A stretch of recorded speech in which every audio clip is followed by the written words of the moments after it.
Hi, and welcome to another Coalition for Health Funding blog.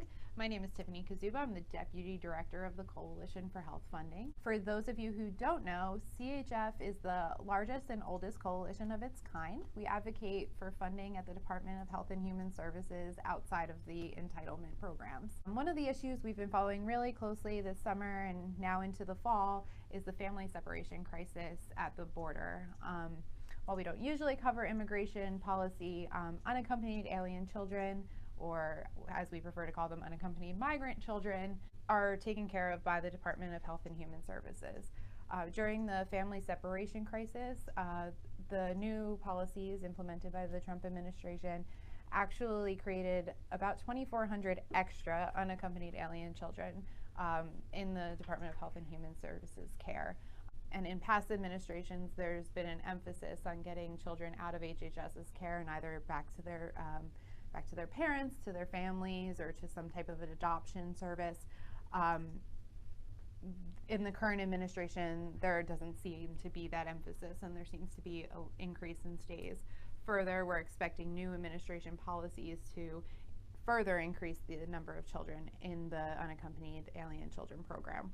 One of the questions that the Coalition for Health Funding has had since the beginning of the family separation crisis and now going through this increase in the number of kids in HHS's care has been, where is the funding coming from to take care of these children? As appropriators did not have the information that they needed, Congress did not have the information that they needed to provide enough funding to take care of these children.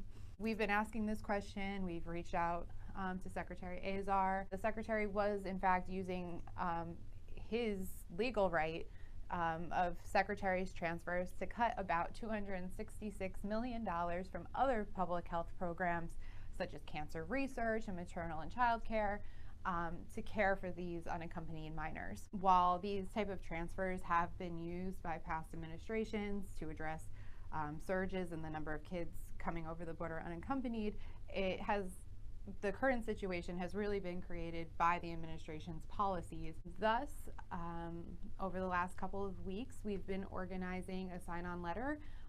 The Coalition for Health Funding and 110 organizations signed on to a letter asking Secretary Azar to produce a comprehensive budget plan to address the unaccompanied alien children.